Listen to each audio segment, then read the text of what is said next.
నమస్తే అన్న. నమస్తే అన్న. మీ పేరు? నా పేరు కుమారస్వామి గౌడే. మా జనగామ డిస్ట్రిక్ట్ నుండి స్టేషన్ కన్పూర్ నియోజకవర్గం నుండి వచ్చాను. మేము నిరుద్యోగ కళాకారులము.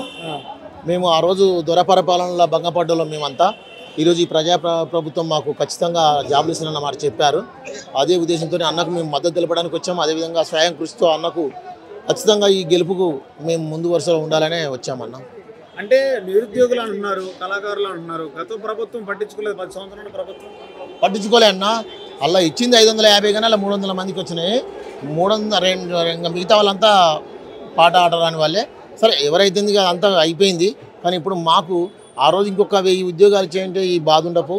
అయినా ఇప్పుడు మాకు కాంగ్రెస్ ప్రభుత్వం గుర్తించింది. మొన్ననే మేధావులకు సన్మానాలు చేసింది, వ్యవహారం చేసింది. ఇప్పుడు ఆల్రెడీ ఈ కాంగ్రెస్ ప్రభుత్వం మాకు కూడా అవకాశం ఇచ్చే ఆలోచన ఉంది. అంటే కాంగ్రెస్ ప్రభుత్వం ఆల్రెడీ చాలా పథకాలు ఇచ్చింది, చాలా పథకాలు అక్కడ ఆగిపోయినాయి. మరి చాలా జాబ్స్ అన్నారు అక్కడ అయిపోయినాయి. మరి మీది కూడా నెరవేరే అవకాశం ఉందన్న అక్కడ అయిపోతుంది అన్న. ఎక్కడ ఆగిపోలేదు. ప్రతి దాన్ని ఒక రోడ్ మ్యాప్గా బ్రహ్మాండంగా సరిచేసుకుంటూ ఈ రాష్ట్ర ప్రభుత్వం దివాలా తీసిన ప్రభుత్వాన్ని, ఆ దొర పరిపాలనలో భంగపడ్డ ప్రభుత్వాన్ని ఈ ప్రజాపాలన ప్రభుత్వం మంచి చక్కటి పాలన చేసుకుంటూ ప్రజలకు అనుకూలమైన పరిపాలన అందిస్తుంది. కాబట్టి కొంతమంది విష ప్రచారాలు కక్కుతున్నారు. అవన్నీ ఏం చేయలేదు అనుకుంటూ నేను నవీన్ అన్న మీద ఒక చిన్న పాట రాసుకున్నా మామూలుగా. మచ్చలేని నాయకుడమ్మా మన నవీనన్న, మంచితనం మారు పేరులే మన నవీనన్నం.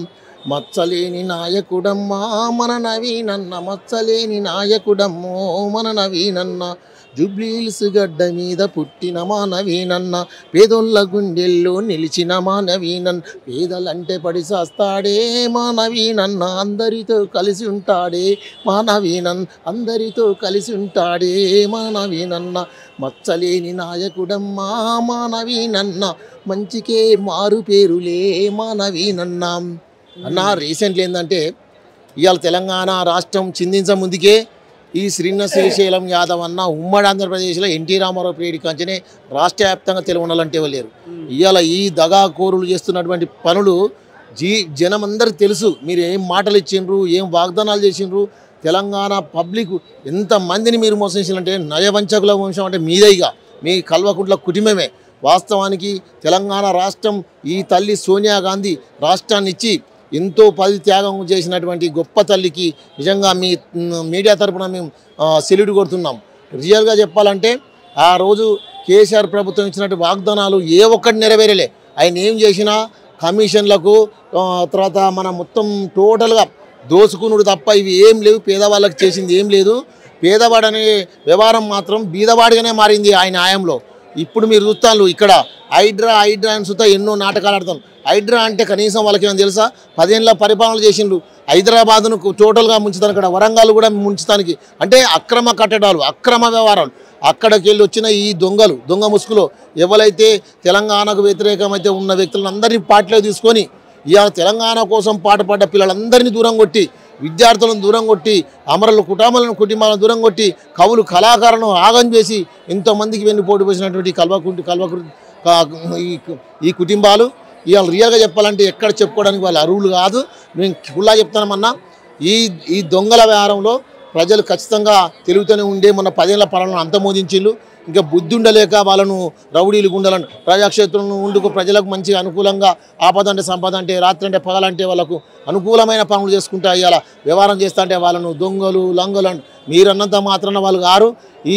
ఈ జూబ్లీహిల్స్ ప్రజల మనసుల్లో గుండెల్లో వాళ్ళు దేవుళ్ళలాగా వాళ్ళు గొలుసుకుంటారు. కడపకు పోయినాం మేము. ఇప్పుడు 15-20 రోజుల కానీ ఇక్కడనే ఉంటున్నాము. 100% భారీ మెజార్టీతో ఆల్రెడీ గెలిపి ఎప్పుడో ఒకే అయిపోయింది. జూబ్లీహిల్స్ ప్రజలు ఏమంటున్నారు? సమస్య ముఖ్యమైన సమస్య ఏం చెప్తున్నారు మీరు డోర్ టు డోర్ క్యాంప్ చేసినప్పుడు?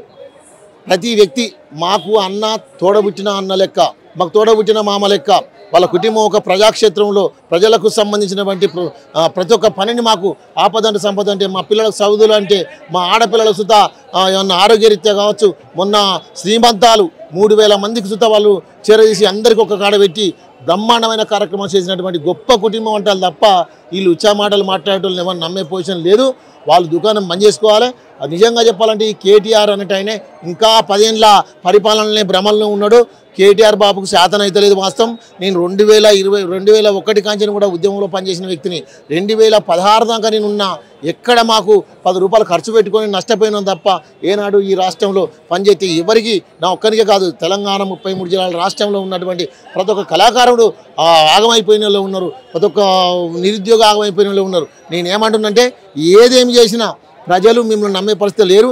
ఈ కాంగ్రెస్ ప్రజాపాలన ప్రభుత్వం ఇంకా 10-15 ఏళ్ళు ఖచ్చితంగా ఉంటుంది. కానీ నవీన్ అన్న కొడుకు, మన శ్రీశైలం అన్న కొడుకు నవీన్ అన్న ఖచ్చితంగా ఈరోజు భారీ మేరతో గెలుచుడు కాక ఇంకా 15 ఏళ్ళు కూడా జూబ్లీ హిల్స్లో తన బ్రహ్మాండమైన కార్యక్రమాలతో సహా ఈ జూబ్లీ హిల్స్ ప్రజలను మంచి ఒక కుటుంబంలాగా చూసుకునే విధంగా చూసుకుంటానని నేను అంటున్నాను. అంటే మీరు ఎలా అన్నారు, కేటీఆర్ జూబ్లీ హిల్స్ గెలిచేది మేమే, నెక్స్ట్ వచ్చే ఎన్నికల్లో గెలిచేది మేమే, ప్రభుత్వం మాదే, కాంగ్రెస్ నమ్మడానికి ప్రజలు ఎవరు రెడీగా లేరని చెప్తున్నారు. మరి దానికి మీ సమాధానం? అయితే ఒక్కటి, పోయిన ఎలక్షన్లలో మీ పరిస్థితి తెలిసింది.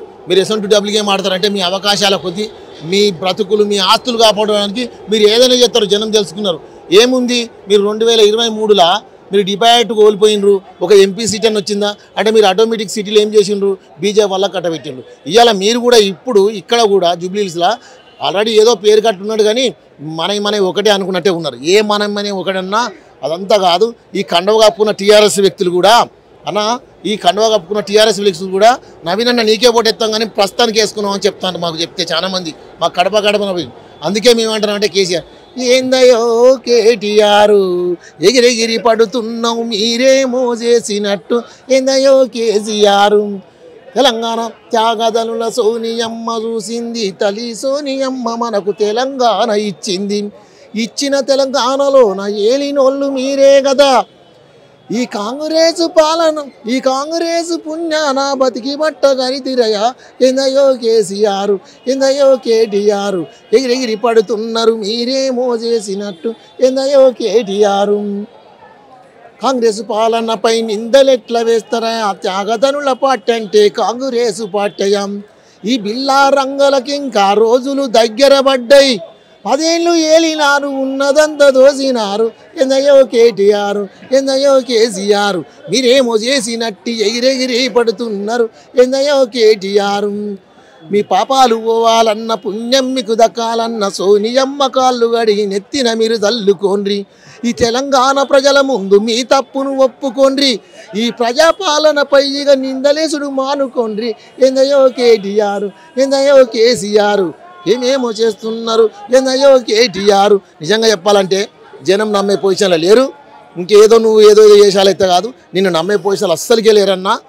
వాస్తవానికి నేను ఎందుకనంటే సోనియా గాంధీ ఈరోజు ఈ తెలంగాణ రాష్ట్రం ఇవ్వడానికి సోనియా తల్లి ఈరోజు మనకు ఇక్కడ తెలంగాణ రాష్ట్రం చిందించిందంటే ఆత్మ బలిదానాలను చూసి తలించలేని వ్యక్తి సోనియా గాంధీ. నష్టపోయిన పార్టీ అంతా నష్టపోయినా కూడా తన పదవులతో త్యాగం చేసిన వ్యక్తి గొప్ప తల్లి ఇలా తెలంగాణ రాష్ట్రంలో దేవత. అది అన్నది నువ్వే కదా. ఆ రోజు నీ అవకాశం కొద్దీ నీ అవసరం తీరు సోనియా గాంధీ కాళ్ళు మొక్కిన దూరం నువ్వే కదా.